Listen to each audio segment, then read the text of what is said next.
A day in my life as usa kay nahang inatay. Hi mga Marian Marites, how are you today and how are you tomorrow? Long time no see but now, Sina.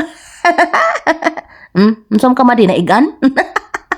Mahilig din ba kayo sa maanghang na pagkaon, madi? Ay kung mahilig kayo sa maanghang na pagkaon, ay pareho tayo. Ay, so update vlog for today, madi, gagawa tayo ng chili garlic oil. So this is my very first time, madi, no, na gumawa ng chili garlic oil. Maraming daghang beses na ako nagplano-plano man, madi, magawa ng chili garlic oil because very lamian man ito, madi. Ngayon lang siya talaga natuloy, as in. A big thanks talaga sa aking inahan sa kanunay panabang, madi, kasi pinadalhan man niya ako ng maraming labuyo. Kaya ngayon, madi, natuloy na talaga ng pinabungga ang ating chili garlic oil. O, noon plano lang, ngayon gagawin na talaga. So, ang una kong ginawa kanina, madi, no, nilinisan ko muna yung mga labuyo. O, pagkatapos ng labuyo, madi, pinisat-pisat ko itong, ano ito? Ano ba ito? Garlic pala sa Bisaya is, ano ito sa Bisaya? Mental block na naman ako dahil siguro sa kainom ko ng kape, madi. Parang walang laman na talaga yung utak ko. Minsan, madi, gamayng kasikas lang, madi, na iking-iking na ako. Murgi ibtan uguan ka ng anak, wala nang maisip. Nakakabugok pala yung kape, madi. Mabulok tas kape ba? Ambot na lang. Ako ra ba or kamupod? So, ganun dapat ang gawin sa bawang, madi, ha? Pisatin mo muna, pipiin ang pinabongga, madi, para mabilis balatan. Pagkatapos kong balatan, madi, kinuha ko na itong mano-mano na blender. Kasi ang mahal ng kurente, madi. Ay, may blender naman ako, madi, na di kurente. Pero ang mahal-mahal ng kurente, kaya ito, madi, for the go si madi sa kuan. Ano to? Wala na namang utak si madi. Wala na namang lumalabas sa kanyang bibig. Pero for sure, madi, kung magminaritisay, madi, abtik pa ni si madi sa kawatan. Yeah.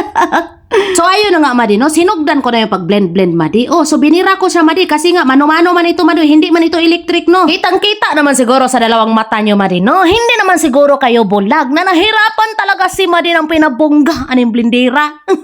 Mirisi. Diyos mayo, perdones, madi, ang hirap-hirap, madi, magbira-bira, Ginoo ko. Ura ko o gagabas, madi. Ang sakit-sakit sa braso. Look at me. Nagtindog-tindog ako. Kinahanglan talaga, madi, na nakatayo ka para full force ba? Kasi kung nakaupo lang tayo, madi, hindi talaga madudurog yung bawang. Pero in fairness, madi, kahit nahirapan ako sa kalisod, madi, ay natapos ko rin yung isang platong bawang. Oy. Kaya nag-proceed na ako dito sa labuyo. Pagkabulukan na lang dyan ni madi. Alam naman niya na pag dinamihan niya ng paglagay, hindi talaga yan iikot. Dinamihan pa niya talaga. Bulok. Ginoo ko. Ayun, madi, binawasan ko siya, madi. Ang bilis lang pala niyang durogin, madi, pag kaunti lang niyong ilagay. Gusto pa lang matuto, no, kung paano gumawa ng chili garlic oil, ay tapusin niyo yung video ko. Para pag gumawa na kayo ng chili garlic oil, ay alam niyo na kung paano gawin, no? Tapos mag-like din kayo, tapos, like lang. Tapos mag-comment kayo ng, wow, ang sarap naman yan, madi, yummy. Finally, madi, after 200 years. Salamat, Lord. Nadurog ko rin siya ng pinabongga. Natapos ko rin, Ginoo ko, ang sakit ng aking mga braso. Nag-upo-upo muna ako dito ng kaunti, madi. Nag-relax muna ako. Tapos pinanood ko ulit sa YouTube, madi, kung paano siya lutuin. Kasi nakalimutan ko na yung unang stepping. Pagkatapos kong panoorin, madi, nag-proceed ako dito sa kalaha. Nilunod ko na agad yung mantika. Pag napansin nyo, madi, na sobrang init na nung mantika na pwede nang ipaso sa simod ni Marites, ay ilunod nyo na yung bawang. Pagkatapos nyong ilunod yung bawang, syempre, madi, ukay-ukayin yan. Tapos pagkatapos kong ukayin, madi, nilagyan ko ng paminta tapos paprika. Kung may paprika kayo, ay lagyan nyo ng paprika para mapula-pula ba ng kaunti. Paprika powder pala yun. Hindi talaga pwedeng kalimutan, madi, ang pangpalasa. So nilagyan ko pala siya ng Knorr cubes, tapos itong oyster sauce. Of course, my all-time favorite, ang bitsin. Isa kakilong bitsin. Pagkatapos kong haluin, nilagay ko na rin itong sili. Saka na natin ilunod yung sili, madi, pag nakita natin na yung bawang medyo luto na, okay? Okay. So pagkatapos yan, madi, low heat lang, ha, mahinang apoy lang, pagkatapos ay naluto na. Tara, tikman natin. So tara, madi, tikman natin ang aking ginawang chili garlic oil. Oh my God, I'm so excited. Cheers.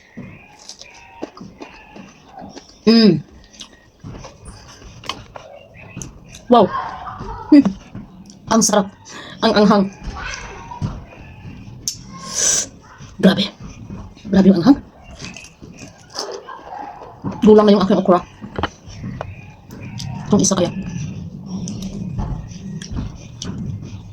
Ayan, Gulang na. Ay, grabe, madi. Ang sarap talaga. Pwede nang ulamin, promise. Kasi nilagyan ko siya ng oyster sauce. Tapos, init. Magic sarap sa kilong bitchin.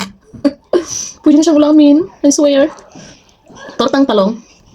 Lagay natin ang, chili garlic oil. Wow. Grabe, ang sarap. Masarap ito ipare sa kanin. Pwede na talaga siyang ulamin, madi, promise. Madami kasi siyang sobrang daming bawang. Yan, oh.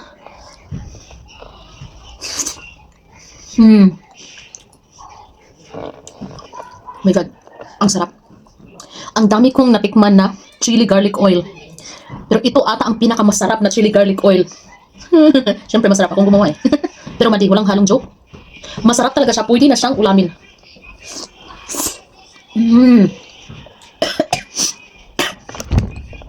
Babin ahang. Walang halong joke. Hindi yung sinasabi ko lang madi na masarap dahil gawa ko. Masarap talaga siya. Literal, masarap.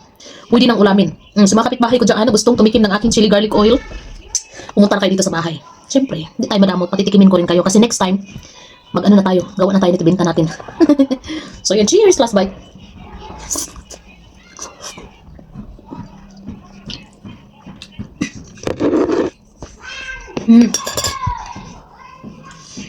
Wow, grabe ang sarap.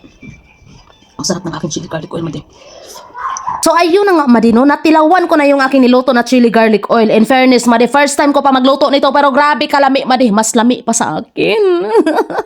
Walang halong joke. So napaisip tuloy ako, madi, why not na magnegosyo ako nito? Ang bilis lang pala nitong lutuin. First time ko pa nga lang magluto nito ngayon, madi, pero very perfect na talaga. Yung sili lang talaga, madi, yung balat ng sili ang hindi masyadong nadurog. O kasi di mano-mano lang man natin, madi, no? Pero next time, madi, pag gumawa ako nito, i-blender ko na talaga. Grabe ka, worth it talaga yung pagod ko, madi, dahil sobrang sarap talaga ng aking ginawa na chili garlic oil. So ito na yung tanong ko ngayon, madi. Plano ko, madi, na magnegosyo nito. Kung gagawa ba ako nito, madi, kung magbibenta ako dito, bibili ba kayo, madi?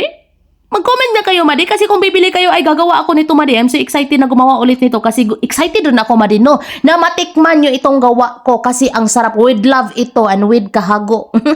Iba talaga kasi ako, madi, pag nagluto ng pagkain. With love talaga yan, madi. And gusto ko, madi, yung mga niluluto ko, nag-i-enjoy yung kumakain. Nasasarapan ba? Syempre, madi, share your blessing go daw. E di nag-share din ako dito sa aking tiyuhin, madi. Pero ang totoo niyan, madi, para talaga ito sa pinsan ko na sobrang mahilig din sa maanghang. Natikim ko lang sila, madi. Ay, sabi nung aking tiyan, bigyan mo naman kami. Ay, grabe man kasarap nito. Pwede na raw ulamin. So, plano ko, madi, magbenta nito, madi, para kumita naman ako, madi, kahit kaunti. Oh, sana bumili kayo, madi, ha? And comment down below sa gustong bumili para alam ko kung ilan yung gagawin ko. And thank you so much for watching. Bye-bye!